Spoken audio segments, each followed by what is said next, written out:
Olá, deixa eu chamar aqui o nosso grande Felipe.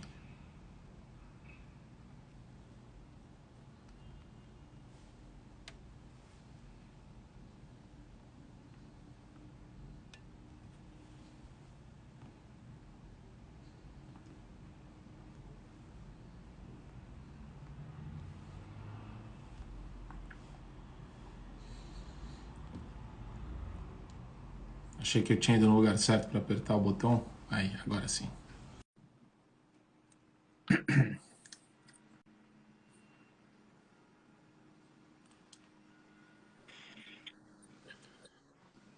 Grande doutor Felipe, tudo bem? Grande Marco, tudo bem com você? Tudo tranquilo aí? Tudo ótimo, graças a Deus. Eu tô só ajustando a câmera aqui. Felipão, cara, a, a ideia aqui do nosso papo, do nosso debate, é ser algo leve, né? Ah, Sou seu amigo já, te conheço desde a época do centro acadêmico, né? Do 22 de agosto. Acho que eu fui te procurar para conversar com você sobre a sua experiência no centro acadêmico lá da PUC em 2008. Daí você sentou com a gente, lembra disso, não? Você sentou com a Lembro, gente, claro que eu lembro, claro que eu lembro. acho que no New Dog, em algum lugar assim, e você ficou contando as histórias de como era, etc. Então, para te apresentar para o pessoal que está na live aqui, o Felipe se formou na PUC São Paulo, né, antes de mim, em 2005, salvo engano. Depois ele fez mestrado profissional em gestão e políticas públicas na GV e depois mestrado em inglês, né, o LLM, em Harvard. Muito chique. É um intelectual do direito, um grande amigo, um grande companheiro de reflexões aí e de bar também. E, Felipão, acho que a ideia de hoje, como todos os debates têm sido, é fazer um contraponto aqui, a gente trabalhar mais nas nossas discordâncias do que nos nossos pontos em comum, para tentar passar para o pessoal a noção de que existe um debate frutífero, um debate saudável, sem a necessidade de a gente pular pela janela, perder os cabelos, brigar, bater na mesa, nem nada desse sentido. Ah, o tema que eu trouxe para você, e você concordou, é o desempenho do governo federal durante a pandemia, né? Mas antes antes de te perguntar, te fazer uma provocação, queria saber, tem algum ponto que eu esqueci do seu currículo? Não, acho que é isso mesmo, né? Não, é isso, é isso, é isso. Advogado, empreendedor, que nem eu, um cara muito bem sucedido na advocacia. Então vamos lá. Eu vou fazer uma provocação inicial e daí a gente vai tocando a partir daí. Com relação ao lockdown, né, a política de isolacionismo durante a pandemia, na minha humilde opinião, foi muito equivocada, foi bastante errada por vários motivos. Não só por se tratar de uma medida medieval, de uma medida arcaica, mas você trabalhar em cima da concepção de medo e nutrir nas pessoas o medo quase que racional, quase que elementar, quase que algo bastante primitivo, né? Gera para mim duas distorções básicas. A primeira é a falsa noção da realidade, um falseamento da realidade, porque eu vou fazer uma analogia barata aqui, mas no filme de terror, o primeiro que morre é o cara que é aquele cara alarmista, sabe? Aquela pessoa que não sabe lidar com o problema. Ela enfrenta o problema puramente por convicções primitivas e espontâneas dela. A segunda questão que me deixa mais ainda chateado tem a ver com o fato de o político usar o elemento medo para se vender como não o promotor do medo, que ele é, de fato, mas como o herói que salvou vidas, o herói que salvou as pessoas, o herói que entregou os equipamentos hospitalares, o herói que, por meio das restrições que ele coloca a contragosto para a sociedade, ele tem aí digamos, com desgosto e com dor ele faz isso, mas ele tem, no fundo, a esse discurso meio Doriana, né? No fundo ele está salvando vidas, no fundo ele é um cara bom. Chegou um ponto, ele parou de fazer isso nas entrevistas dele, porque eu achava até bastante patético, mas ele falava o número de vidas estimado que ele tinha salvado, de alguma forma. E eu acho isso um pouquinho equivocado. Qual que é a sua percepção a respeito disso? Não, primeiramente, boa noite, Marco. É um prazer estar com você aqui nessa live, né? Como você mesmo disse, nós somos amigos de longa data, né? A gente mais diverge do que converge, mas nós dois somos pessoas que conseguimos conviver nas divergências, né? O que falta um pouco nesse contexto de mundo, né? Duas pessoas com visões diferentes do mundo, que gostam de discutir o mundo e busca sempre chegar numa alternativa, numa solução, ou então busca entender o posicionamento um do outro, né? Então, obrigado pelo convite, obrigado, achei fantástica a iniciativa, tá?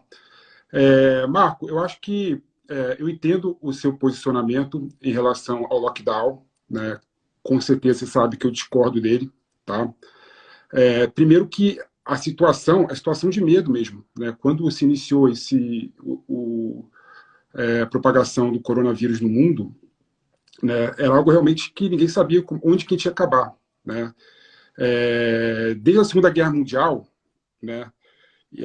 As crises do mundo, ela corria por conta da organização produtiva humana e por conta de dependência de um produto, como no caso do petróleo, né? E pela primeira vez na história, né, a crise ocorreu por conta de algo externo à humanidade, né, um vírus, né? E o vírus ele precisa de um meio para se propagar, tá? O vírus não é física quântica, né, que se propaga sem nenhum meio, né? E no caso o meio era o ser humano, né? Então havia necessidade sim de se buscar naquele momento o distanciamento social, tá? O que você colocou, né, também eu concordo num ponto que você colocou, que é a questão do oportunismo de muitos políticos em relação ao discurso do distanciamento social, ao discurso do salvador da pátria, né? Eu entendo esse seu lado, mas o contexto geral, que eu acho mais importante, né, é a questão da necessidade, sim, de se buscar o distanciamento social. A ideia do político que se aproveita a situação para se mostrar o salvador da pátria, no meu entendimento, é uma questão periférica, né? Não há nenhum país do mundo, né, de menor ou maior grau que não adotou o distanciamento social na sua política, né? Tirando os países asiáticos, né, porque ele era muito diferente, né? A gente pode até discutir isso depois, né? Mas, em menor ou maior grau, todos os países adotaram, de certa forma, o distanciamento social. Os países que demoraram a adotar o distanciamento social, como a Inglaterra e os Estados Unidos, a situação ficou caótica e teve muita gente que morreu por conta dessas políticas equivocadas, do atraso da política de distanciamento social. Mas esse ponto que você colocou é interessante, porque ele também é controverso, né? Eu queria pelo menos engajar numa questão que você colocou antes, relacionada à pandemia, né? A questão do medo. Temos que ter medo. Eu acho assim, Felipe, todo grau, a gente tem que estar numa zona de conforto, de bom senso para tudo, né, na vida. Senão, se as pessoas soubessem os riscos que elas assumem quando elas saem de casa, de carro, de moto, de pegar doença, quando elas, qualquer coisa, sexo sem proteção, as pessoas assumem tanto risco na vida de maneira irresponsável, sem ao menos saber o que elas estão de fato fazendo. Eu e você também, imagino que várias vezes a gente já foi parte disso, né? Você já assumiu riscos que depois você fala, poxa vida, não deveria ter feito isso dessa forma, enfim. Por que eu falo isso? Porque agora parece que a gente colocou uma lupa na situação do Covid e a mídia se apropriou de tal forma disso, se transformou num instrumento midiático e político para induzir as pessoas a um tipo de comportamento específico. Então você acaba sendo, de alguma maneira, você acaba sendo compelido a agir da maneira que é politicamente correta dentro de um ambiente. E quando você começa a olhar para o lado e começa a ver as pessoas que estão querendo que você coloque a máscara de um jeito, coloque duas máscaras de outro jeito, você começa a perceber uma postura muito autoritária que é estimulada entre as pessoas pela mídia e pelo próprio Estado. E isso daí me incomoda um pouco, porque eu prezo muito pela minha liberdade, né? Por exemplo, eu sou uma pessoa que não anda de máscara na rua, de jeito nenhum. Eu acho que máscara é uma focinheira, eu tenho horror a isso. Agora, eu paro para observar as pessoas andando na rua o tempo todo, todo mundo de máscara. Mesmo sem ninguém ao lado. Eu não estou falando de pessoas idosas do lado, pessoas que estão aparentemente doentes. Então, eu fico um pouco preocupado com essa catarse coletiva de medo de fazer o básico, de sair de casa. As pessoas, finalmente saí de casa depois de 1 ano e meio. O que é isso? Pelo amor de Deus. Acho que você tem que ser responsável. Agora, trabalhar dessa forma o medo, para mim, é um pouco temerário. Esse é um ponto. O outro, eu queria depois voltar para você, saber o que você pensa a respeito da questão que você colocou, da imposição pelo Estado de restrição que não é isolamento social. Você falou isolamento social, mas eu estou querendo trazer mais para o lockdown. Muita gente falou, e eu já ouvi na mídia, no Morning Show, Joel Pinheiro falando, não tem lockdown, é um lockdown mais ou menos. Mais ou menos uma ova. Restrição de horário para estabelecimento comercial, só você ver a quantidade de empreendimento aí que fechou, de restaurante, etc. Shopping center, tudo fechado, sabe? Impedir as pessoas de sair de casa, prestador de serviço sendo multado. Isso aconteceu muito na periferia também, aqui nos bairros, Itaim Bibi, etc. Então, eu não acho que é mais ou menos um lockdown, não. Eu acho que é lockdown, sim. E eu sou completamente avesso e contrário a isso. Isolamento social, concordo. Para quem está doente, fica em casa. Quem tem medo de sair de casa, tranquilo. Agora, você querer impor aos demais isso daí, a população economicamente viável e que está produzindo, eu acho um baita de um equívoco. O que você pensa a respeito disso?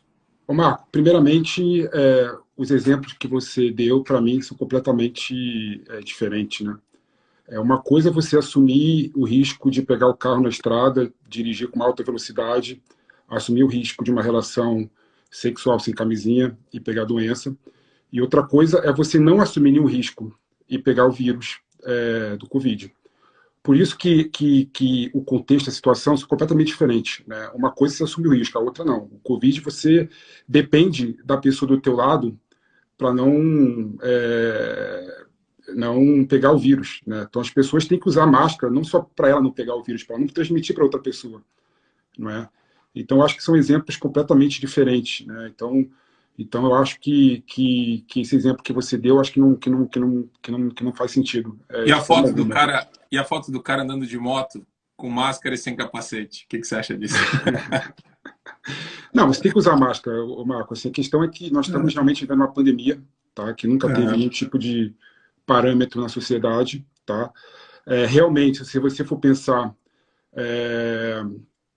houve uma crise negativa, tanto da demanda quanto da oferta, criando uma recessão no mundo todo, tá? E o problema da crise, na minha opinião, é que o governo brasileiro não foi hábil a criar soluções factíveis para atenuar a crise, né? Então é nessa linha, né? Havia esse tipo de instrumentos diferentes que poderia ser aplicado para o governo brasileiro, que não foi aplicado, né? Realmente, o setor de serviço, que emprega 2/3 das pessoas, né, empregado, né, tirando o informal, que realmente é inquantificável, né, sofreram bastante, né?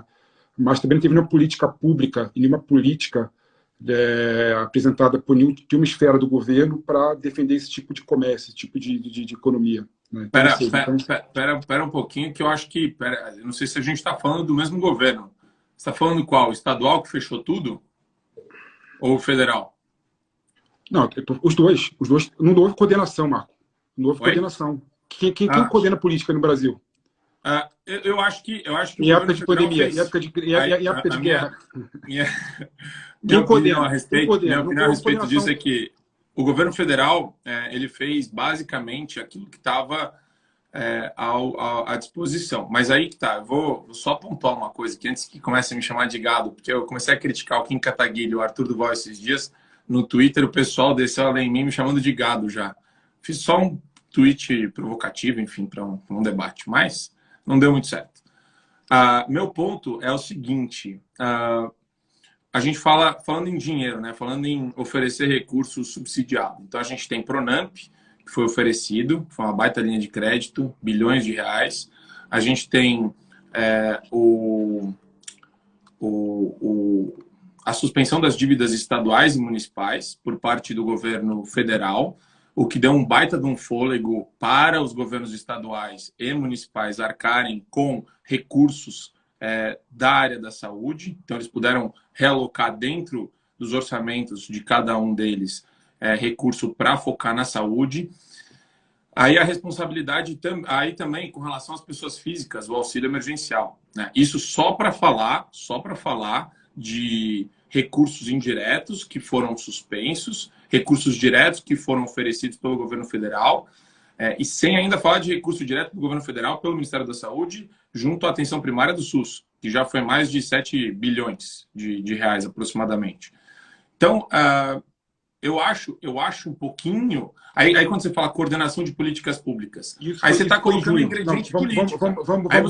Aí você tem aquele negócio que a gente falou no começo, antes do debate. Bolsonaro genocida, começa a chamar o cara de genocida. Você acha que dá para articular alguma coisa com o governo estadual, vários, chamando o cara de genocida? Você acha que tem espaço para sentar numa mesa com alguém que aponta para você e te chama de genocida e busca, por meio disso, te tirar do jogo político ou tentar criar um ambiente político para se favorecer em cima de você?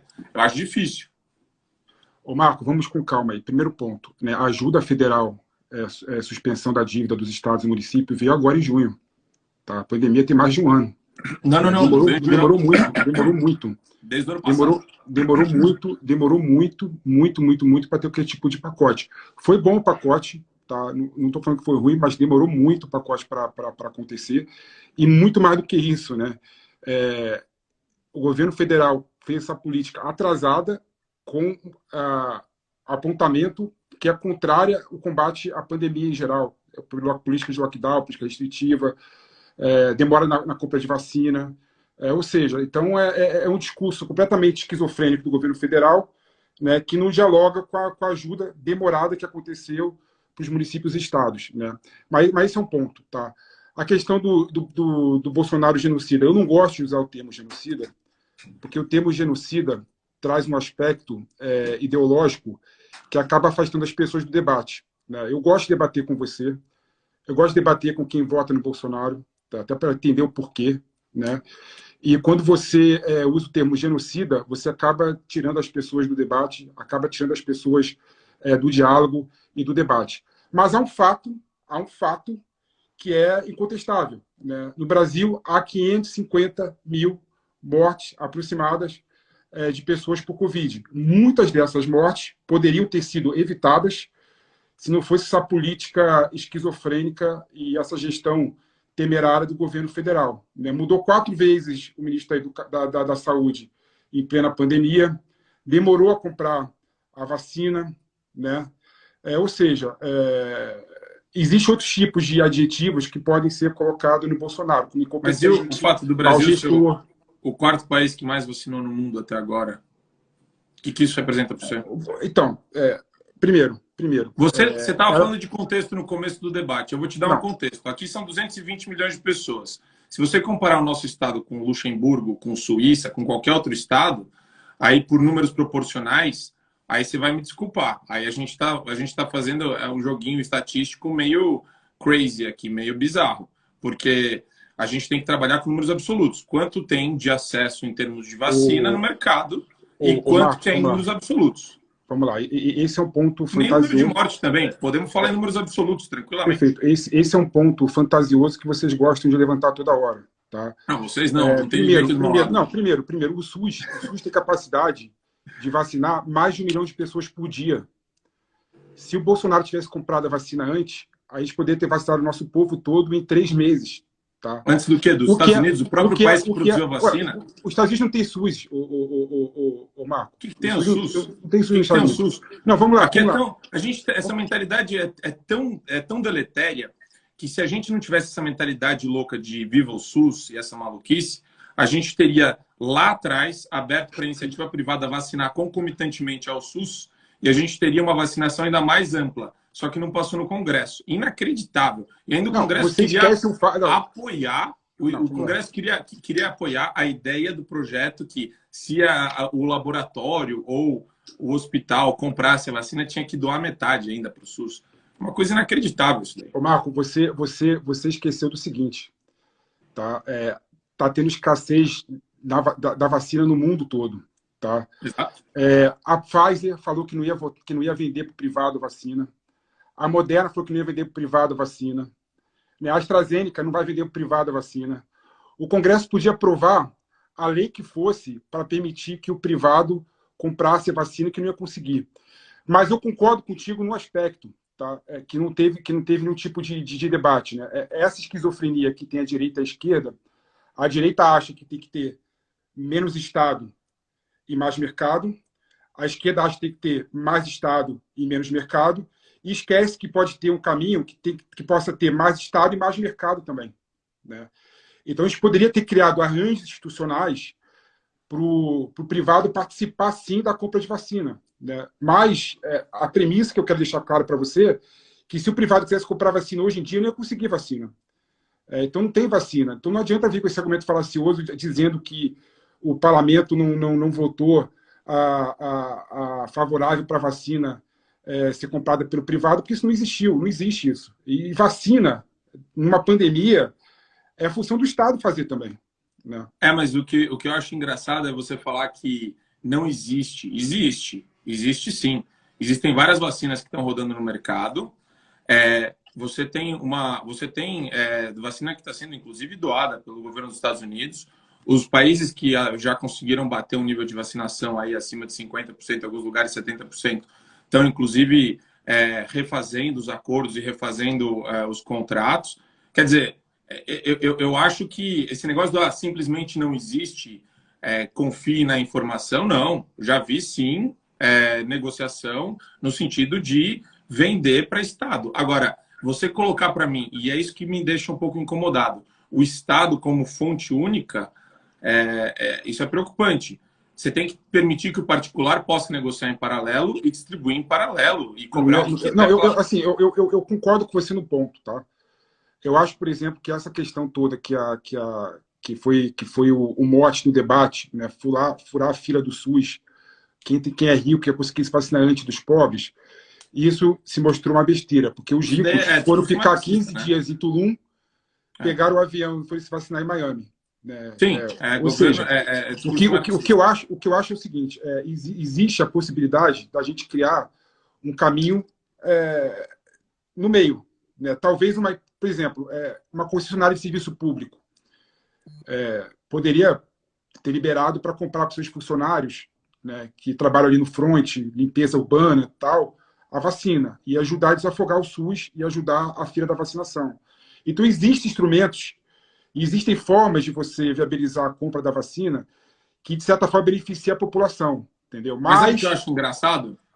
Eu acho engraçado, de novo, a gente voltar no ponto de mas o governo federal foi ineficiente, né? Sempre, e aqui eu tô querendo trabalhar um pouco nuance, né? Porque a galera adora a torcida, eu já vi gente xingando aí no chat, tem cara ofendendo, que eu acho que, enfim, ou deve ser criança ou deve ser maluco, mas tudo bem. Meu ponto você tem, Felipe, a possibilidade de fazer uma análise com nuance, né? O que eu gosto de analisar com nuance é o seguinte: você nunca vai me ver defendendo com unhas e dentes alguém por uma paixão ou por um amor irredutível, inenarrável aí a respeito de uma pessoa. Eu odeio eu não idolatro político. Pelo contrário, eu tenho 3 pés atrás com relação a político. Agora, pegar, apontar o dedo e falar, simplesmente não foi eficiente, eu acabei de apontar para você uns 5, 6 pontos aí de extrema eficiência e que ajudaram muito a iniciativa privada em um momento em que o governador do estado de São Paulo, de maneira crítica, de maneira completamente irracional, começou a fechar os comércios aqui e estabelecer regrinhas e cores de áreas onde você pode, onde você não pode. Você cruzava um município, estava tudo aberto. Você cruzava para outro aqui em São Paulo, você vinha para São Paulo de volta, estava tudo fechado. Quer dizer, isso daí eu acho extremamente estúpido ineficaz, irracional, e é 1 milhão de vezes pior do que você virar para mim e falar: ah, demorou 1 mês a mais negociando a vacina, porque se você lembrar, se você rememorar os contratos que estavam sendo negociados, as cláusulas, as imposições, meu, pensa, eu me coloco no lugar do gestor, tá? E você fez mestrado profissional em gestão e tal, então eu me coloco no lugar do cara onde, naquela situação lá atrás, a pessoa se depara com uma pandemia, né? E começam a surgir as vacinas no mercado. Você recebe todo mundo, Compra tudo. você escuta, você recebe Compra todo todas. mundo, você recebe uma série de propostas, propostas leoninas, propostas adequadas dentro da sua capacidade de compreensão do que é adequado. E óbvio que você vai negociar, você vai tentar entender até chegar num valor, até chegar numa distribuição, até chegar no fechamento desse contrato. Ninguém sai e fala: ó, eu tenho isso daqui por esse preço, e eu falo: ah, tá bom. Ninguém faz isso. Você não faz isso com um produto de limpeza que você compra na sua casa. Você é uma pessoa que vai ver, vai pesquisar preço e vai saber o que você está fazendo. Para, porque assim, vamos lá. Se eu tivesse a caneta naquela época, tá, eu compraria todas as vacinas disponíveis para mim. Simples, é fácil. Entendi. É fácil resolver. Como fizeram o governo do Canadá e dos Estados Unidos. Uma coisa boa que o Trump fez foi exatamente isso. Comprou vacina da Pfizer, comprou vacina da Moderna, comprou vacina da AstraZeneca, comprou todas as vacinas. AstraZeneca não, comprou todas as vacinas da Johnson, da Janssen, né? E pronto. Né? Você sabia que ia precisar da vacina. Tá? Ou seja, então não tem. Como assim? Mas você não sabe qual é o grau de eficácia da vacina? Não tem nenhum sentido, não tem nenhum sentido. Não tem nenhum sentido. Sabia que ia funcionar. Por exemplo, se eu perguntar para você, você acha que vacina tinha que ser obrigatória ou não? A vacina é obrigatória. E essa pergunta como não faz que ela é sentido. obrigatória? Me explica isso. Não, assim, vamos lá. Sabe por que tem que ser obrigatório? Porque se 70% da população não tomasse a vacina, 30% tomarem, não ia adiantar nada a vacina. A vacina eficaz é aquela que todo mundo toma. Então, ou seja, todo mundo tem que ter um bom número de pessoas tomando para a vacina ser eficiente. Tá. E se a pessoa não quer tomar, o que você faz? Então, tem uma grande confusão aí que é o seguinte, né? A diferença entre vacinação obrigatória e vacinação forçada. Né? A pessoa pode querer não tomar a vacina, mas aí vai ter que ter as limitações impostas pela legislação. E ponto. Não tem segredo. Né? É engraçado, uma coisa que é engraçada, a gente está tendo uma discussão parecida com a época de 1904, com a evolução da vacina. É igualzinha a situação. A diferença é que naquela época foi a primeira vez que tinha vacina no Brasil. A gente está em 2021 e discutindo vacina ainda. Né? Mas você não acha bom discutir? Claro que é bom discutir. Claro que é bom discutir. Eu não quero colocar uma coisa no meu corpo que eu não confio que foi feita às pressas. Eu não sei de onde veio. Está errado. Aí você está errado pelo seguinte. Por quê? A vacina da Pfizer, BioNTech, e a vacina da Moderna foram 15 anos de experiência, de experimento, de pesquisa. Não foi feito de um dia para o outro. A tecnologia da vacina está aí.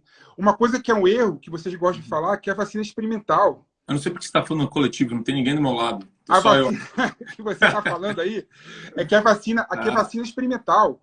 Não existe vacina experimental. Passou pelas 3 fases. Fase 1, fase 2, fase 3. Fase 1 que é segurança. Fase 2 que é análise da imunidade. Fase 3 que é eficácia. 15 anos de investimento. $1 bilhão foi gasto pela vacina da BioNTech. 15 anos de investimento onde? Eu não estou entendendo. Na vacina MRA. Não, eu estou falando do vírus atual. É só criar uma enzima que cria a proteína. Pô, você está falando com tanta segurança que eu vou te dar um jaleco branco aí e vou te colocar no laboratório, meu. Pô, não, peraí. Isso aí. Qual que você tomou? O pessoal gosta de falar que é vacina experimental. Vacina experimental nada. Para de falar besteira. Né? Que vacina que você tomou? Que vacina que você tomou? Que vacina que você tomou? Por que eu tenho que falar a vacina que eu tomei? Não, só por curiosidade. Você escolheu a vacina? Não, eu fui no posto de saúde e tomei a vacina. Eu tomei a Janssen. Janssen, tá. Foi a vacina dose única, né? É. Não, eu acho assim, Felipe, acho que a minha diferença com relação a você no ponto da vacina é eu respeito quem quer tomar e quem não quer tomar. Eu respeito quem quer escolher qual vacina. Não, mas essa discussão também não faz sentido, sabe por quê? pesquisa Datafolha, 94% dos brasileiros são a favor da vacinação. Pesquisa Datafolha, o Lula ainda é presidente do Brasil. Aí você me pegou, cara. Aí Ué, pesquisa mas está Datafolha, você tá aberto, com pode ser. brincadeira. Oi? A pesquisa Datafolha, para mim, pode falar qualquer coisa. Para mim, não é uma fonte crível de Você acha estatística. você acha que tem muita gente que não vai tomar vacina? Na França, 25% da população lá, ou até mais, salvo engano, Não, não na quis França, o tomar. pessoal saiu correndo agora por causa da... 25% da delegação brasileira que foi para os Jogos Olímpicos não quis tomar vacina também, porque não se sente à vontade, não sabe qual vai ser a reação adversa que pode vir a ter. Por causa Existem da fake news. casos... Por causa da fake news. Por causa da fake news que vocês ficam passando aí. Não, por que fake news? Por que fake news? Isso daí não é fake news. Eu estou te dando um percentual. Não, fake news sobre a quiseram vacina. tomar a vacina.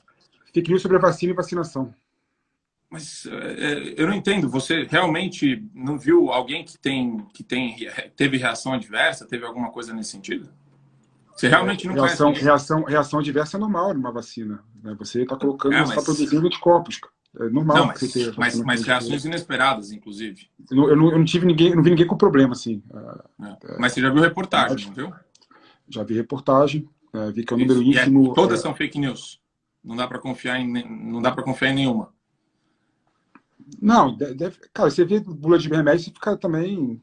Tudo pode acontecer. Sim, eu entendo, eu concordo. Não tem sentido essa bula discussão. De remédio, você não toma um remédio. Essa discussão Agora, que você está falando, essa discussão não faz sentido, Marco. Eu tô querendo só ter a liberdade, Felipão, e eu acho que você concorda comigo nisso, de escolher. Cara, você não quer vacinar? Não vacina. Você tá com medo? Fica em casa. Mas você pode fazer isso. Você quer sair na rua? Você quer se aventurar? Você quer fazer alguma coisa? Vai, faz. Marco, mas você pode fazer isso. Você pode fazer isso. Mas, pela decisão do STF que teve na DPF recentemente, o Estado pode impor medidas razoáveis, proporcionais, para fazer indiretamente que você seja compelido a tomar vacina, como restrição de frequentar lugares, e por aí vai. Mas você tem que... Tudo é assumir risco, Marco. Não dá para você ter tudo na vida também. Eu também acho. E nesse ponto estamos de acordo. Se você não quiser tomar vacina, tudo bem. É isso, tudo bem. Minoria. Minoria. Tá, então beleza. A gente conseguiu entender que você concorda comigo que o governo federal, em se tratando de nuance, adotou medidas, mas, na sua opinião, essas medidas foram ineficientes ou não foram suficientes, é isso? Esse é o ponto. Não, uma questão que eu queria colocar aqui é o seguinte, é engraçado, qual que é a alternativa do distanciamento social que você tem?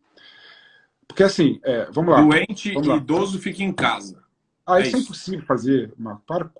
Não, é mais tudo bem. possível Não, tudo bem, vamos lá. Vamos por partes, tá?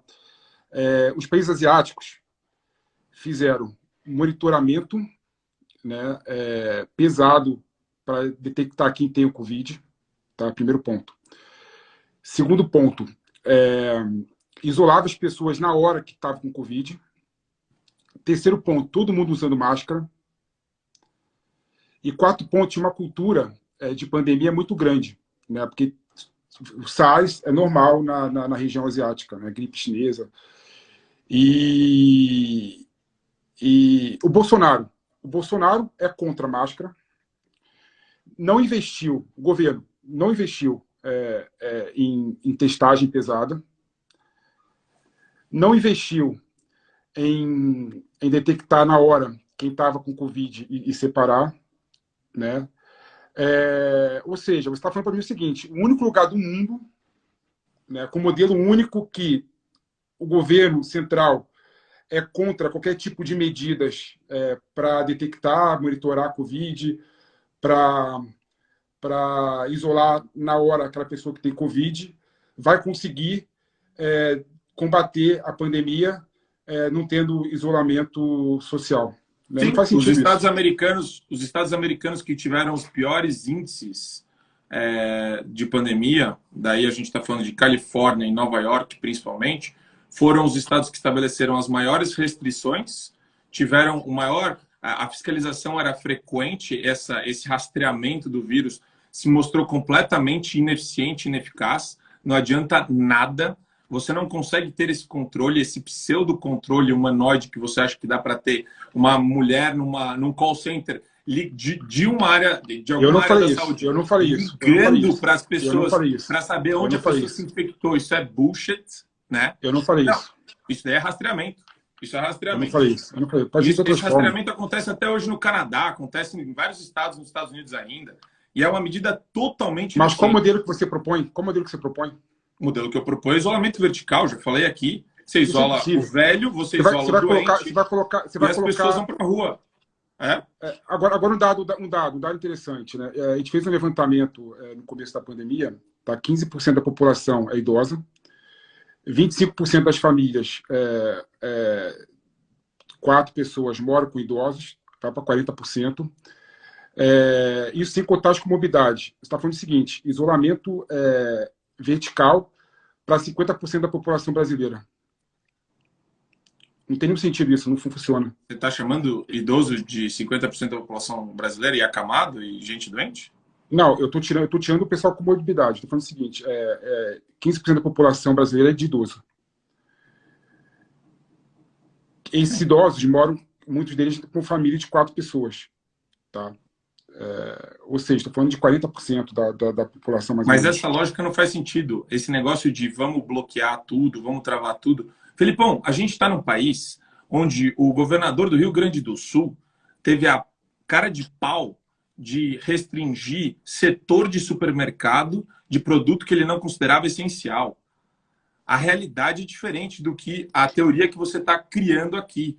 Na realidade, a proliferação de regras idiotas durante uma pandemia fundadas no medo que as pessoas e os políticos que se nutrem do medo dessas pessoas têm é surreal. E você está falando para mim o seguinte: não, então o lockdown é positivo, o único jeito é o lockdown, com rastreamento. Não, sem rastreamento. Eu estou falando não. Sem balada. Escuta, vamos lá, Marco. Vamos lá, eu vou tentar ser mais claro aqui. Vamos lá, o que eu falei foi o seguinte: os países que não adotaram o lockdown fizeram políticas para tentar combater a pandemia, né?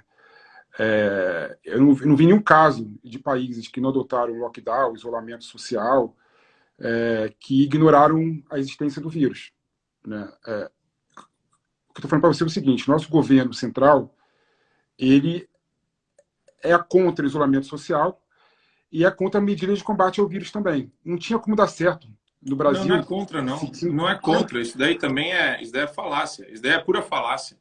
Você vê, e sempre que o governo se colocou a favor de algo, eu vi, e daí eu reparei na mídia, mistificando ou tratando de maneira totalmente enviesada o tratamento que você faz para a Covid. Então você tem lá o protocolo que o Zé Balos oferece e vários outros médicos oferecem para tratamento de Covid. Pegou Covid, começa a tomar um certo grupo aí de medicamentos. Primeira coisa que eu vi o pessoal falar, Felipão, tratamento precoce. Aí eu fiquei pensando, falei, nossa, o que me parece próximo de precoce? Precoce te lembra o quê, Felipão? Assim, de maneira bem objetiva. A única palavra... Oi? Antes. A única palavra que vem na minha cabeça quando a gente fala de precoce... antes, é óbvio e tal, mas vem uma conotação negativa, vem uma conotação pejorativa junto a precoce, né? Precoce é antes do que deveria ser. É precoce, não é só antes. Ejaculação precoce é um problema, né? Não é só antes. E daí o pessoal da mídia vem, empacota uma série de tratamentos que são feitos e que têm mostrado eficiência, o que é muito bom. Ah, não, você não vai defender o kit Covid agora, né? Vai defender o kit Covid agora? Não estou defendendo o kit Covid. Eu estou falando que tem vários estudos já de professor de Stanford, de professores nos Estados Unidos, de professores na Inglaterra. Não tem nenhum estudo sério que estudo sério. Aí você está falando para mim que a vacina é séria também? A vacina é séria, mas o estudo não. A vacina é séria.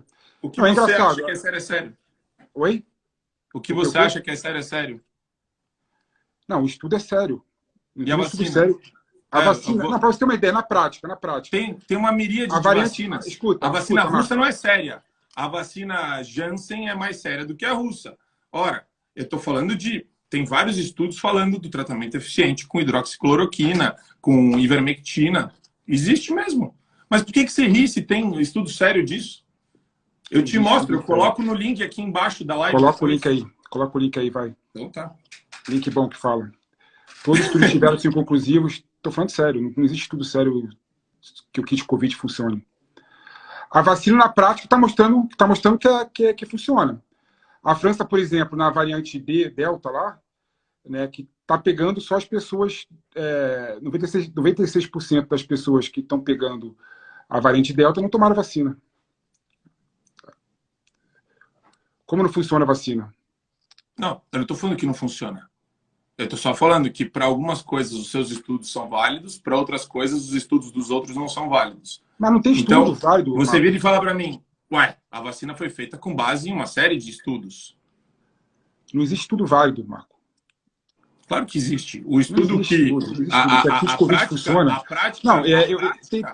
Só os ebalos. Só os ebalos atendeu mais de 1.100, 1.200 pacientes. Ele não teve um caso de piora dentro dos pacientes que ele utilizou. E ele utilizou os casos dele, se ele não aplicasse o kit Covid, ia salvar do mesmo jeito os pacientes dele. Ah, você está falando isso daí é chutômetro.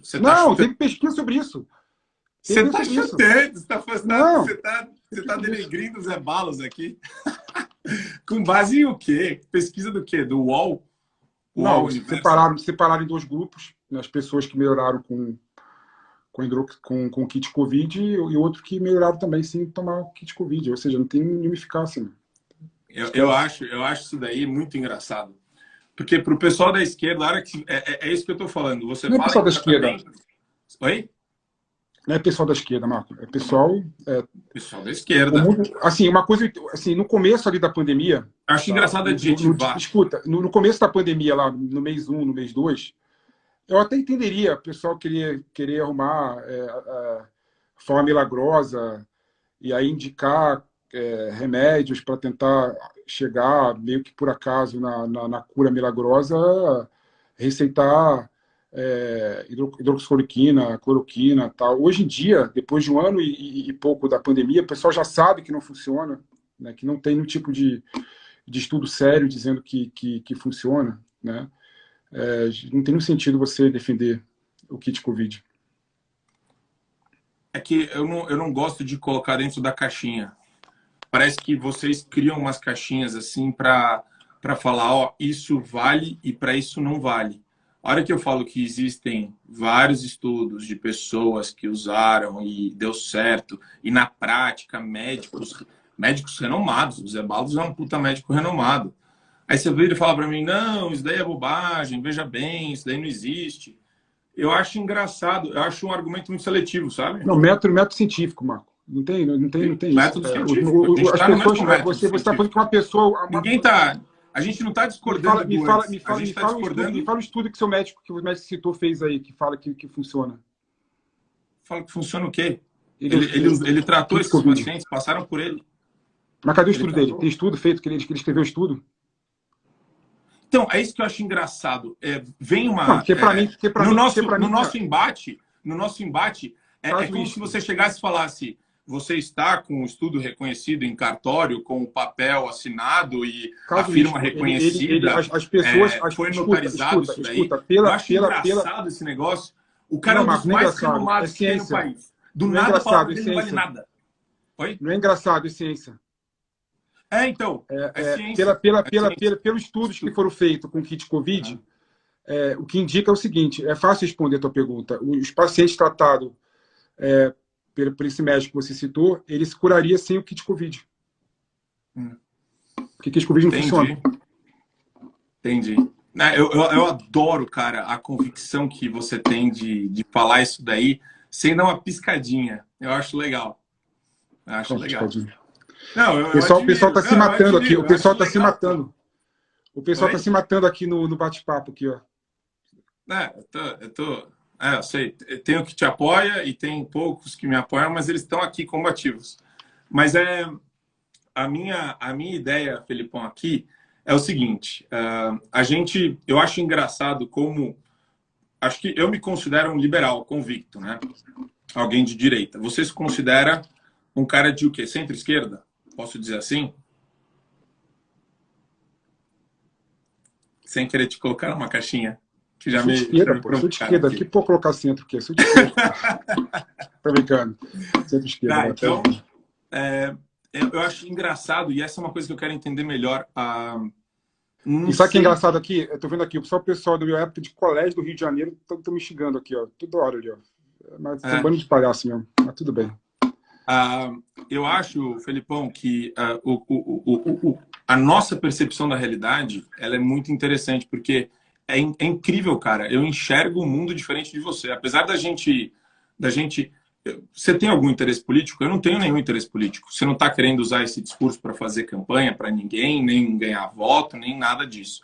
E para mim também. É genuinamente a minha percepção. Você tem um ideário bastante coletivista. Você é um cara que defende sempre as instituições em prol do coletivo e depois você vai ver o indivíduo como se ele fosse uma peça de xadrez, um peão num tabuleiro. E eu não. Eu acho que o indivíduo é o rei e a rainha. São os melhores e os principais. Porque tudo se resume ao quanto que o Estado vai intervir na minha liberdade. Eu acordo de manhã pensando, poxa vida, quanto que o Estado vai me atrapalhar hoje? E você não, você tem uma visão, acho que talvez mais romântica do Estado, pensando, não, o SUS está salvando vidas. Você é aquele cara que vacinou e tirou a fotinho Viva SUS? Ou não? Estou provocando mesmo. Não, eu não tirei foto porque eu estava até emocionado na hora que eu não consegui tirar foto, mas eu tiraria foto. Eu acho que tem que publicar mesmo. É um momento tão importante na vida nossa atual, né, o fato de estar vacinado, as pessoas que perderam parentes próximos, né, porque não tinha vacina na época. Eu entendo perfeitamente as pessoas que tiram foto no momento da vacina, fazem vídeo, publicam no Instagram, porque é para se comemorar, assim. Um ano e meio sofrendo, um ano e meio com medo de parente pegar o vírus e não sobreviver. Eu acho que é momento de tirar, assim, de celebrar. De celebrar. Eu não desmereço. Sabe o que me incomoda? Eu vou te falar o que me incomoda. Eu acho chato, de novo, a ideia de superioridade moral que as pessoas estão usando para tudo isso daí que cerca o assunto da vacina. Então é o seguinte... Por que superioridade moral? Oi? Por que superioridade moral? Porque por todos os lados eu vejo isso, sabe? É a pessoa tomando a vacina, olhando para mim, falando... a pessoa e os meios de comunicação, vacina é boa, vacina no braço. Não, cara. Desde quando isso virou um mote? Desde quando... E assim, é uma coisa que eu vejo Globo, até Jovem Pan, que o pessoal é mais à direita, mas o jornalismo é todo de esquerda. Todos os canais e meios de comunicação veiculando isso, entoando isso daí como um cântico da superioridade moral. Vacina é boa, vacina no braço. Não, mas aí você está errando. Não, eu acho que tem muito disso. E a galera politizou isso daí também. Escuta, fizeram uma campanha difamatória contra a Coronavac, por exemplo, né? Contra outras vacinas, né? Que eu entendo realmente esse mote que vacina boa é vacina no braço, né? Não interessa se a vacina tiver 94% de eficácia ou 50% de eficácia. O que interessa para parar o vírus é todo mundo vacinado. A vacina boa realmente é todo mundo vacinado. A eficácia da vacina depende da massificação da vacinação. Então, assim, então eu entendo perfeitamente essa campanha. Não é questão de moral, não. Eu acho de moral, não. A esquerda adora pagar de moralmente superior. É uma questão de falar o seguinte: depende o tipo de vacina que você toma. Vacina. É isso. Eu entendo. Não tem nada a ver com superioridade moral, não. Vacina boa, vacina do braço, independente da marca da vacina, da fábrica da vacina. Eu não sei, assim, eu fico muito, muito chateado com a politização da doença. Eu tenho muito medo de pessoas que estão aí em cargos como governadores e prefeitos fazendo essa manipulação patética. Eu não sei se você já chegou a ver as lives do Dória. Não é live, as coletivas de imprensa do Dória. Você chegou a ver alguma, não? Eu vi algumas, sim. Eu vi umas que ele chorou, teve umas que ele não chorou, ele faz aquela pausa eloquente, etc. E, de novo, cara, a gente, a gente, a gente olha para os dados, é realmente horrível, né? A quantidade de pessoas que morreu. Mas, assim, parece que se você não ficar toda hora levantando isso, por exemplo, eu vejo o Renan Calheiros, o Rodolfo Rodrigues, lá, o Randolfo Rodrigues, levantar o número toda hora na CPI, instrumentalizando isso daí com uma finalidade política, eu acho patético. E tem, sim, a questão de superioridade moral, idêntica ao discurso do Viva o SUS, fora Bolsonaro. Viva o SUS por quê? Me fala por que Viva o SUS? Por vários motivos, Marco. O SUS é eficiente desde quando? Oi? Desde quando o SUS é eficiente? Desde 88. Desde quando Desde foi criado 88. o SUS. Num passe de mágica, a O gente tem o SUS é um melhor sistema modelo. de saúde O do SUS, mundo. escuta, o Brasil, por isso que eu falo, o que é governo federal eficiente? Para mim, eficiente é o quê? Fazer mais com menos. O governo federal faz menos com mais. Então, é ineficiente. O SUS ele tinha condição e capilaridade de vacinar 1,5 milhão de pessoas por dia. Né? O SUS é um modelo de política pública. Quanto? O SUS, 1,5 milhão de vacina por dia. E foi. Durante muito tempo foi 1,5 milhão. Quase 2. Podia. Ou Não, seja, em 3 foram meses. 2. Escuta, em 3 meses, tudo bem, em 3 meses você vacinaria a população toda. Se tivesse vacina no Brasil. Mas você mesmo falou que não tem vacina no mercado. Vamos falar do SUS. Por que eu acho que o SUS é importante? O SUS é um modelo de política pública no Brasil. Só isso. Quando querem fazer sistema único de seguridade social, de segurança pública, copia o modelo do SUS. Posso falar, tudo que é gerido pelo Estado é uma porcaria, por mais que você ache que é bom. Se é bom o serviço, está custando o quádruplo do que deveria custar. E se é ruim o serviço, é porque ele representa exatamente a cara do serviço estatal brasileiro. Serviço como qualquer outro. Caro. Serviço público é caro, saúde é caro, serviço público é caro. É uma porcaria. Tá cheio de servidor público lá, concursado. Sempre é caro. Uma coisa que eu acho engraçada é o seguinte, né? Esse é o meu discurso também velho, né? Que eu também estou cansado de fazer, já não aguento mais fazer esse discurso. Né? Do Roberto Campos. O pessoal da direita acha o quê? O pessoal da direita acha que o problema do SUS é um problema de gestão. O problema do SUS não é um problema de gestão, é um problema de dinheiro mesmo, falta de dinheiro para o SUS. Né? Falta de dinheiro, não. Deus me livre. O que se gasta proporcionalmente da arrecadação tributária federal com o SUS é um absurdo. Ele é ineficiente. Gastar 90 milhões com kit Covid é ineficiente mesmo. Realmente é dinheiro jogado fora. Eu não consigo acreditar que, enfim, depois de todas as experiências que a gente teve com o Estado, você acha que o SUS ele tem um papel aí predominante para o futuro? Acho que o Estado tem que diminuir de tamanho. É aquela velha história, Felipão. Você acompanha a judicialização em saúde, esse debate existe faz tempo, as pessoas impetrando mandado de segurança constantemente para ter algum tipo de tratamento experimental ou medicamento experimental custeado pelo SUS, e as liminares aí sendo deferidas em todas as esferas, né, em todos os estados, etc. E é um sistema que privilegia a judicialização, né, em detrimento das pessoas que não têm capacidade de utilizar o advogado, utilizar essa judicialização de alguma medida, em alguma forma, e no que é básico para ser oferecido em termos de saúde básica, inicial, ou para idoso, ou para grávidas, ou para... Ele falha muito. É aquela velha história. O SUS ele sempre vai ter essas distorções porque eles propõem a ser universal. E esse é o problema, né? Ele é universal, mas ele não é universal de base. Ele é universal para tudo. Enfim, a minha crítica para o SUS acho que geraria uma outra live que não tem nem a ver com essa, porque o SUS é realmente um debate um pouco mais aprofundado na parte jurídica do que esse que a gente está fazendo aqui agora.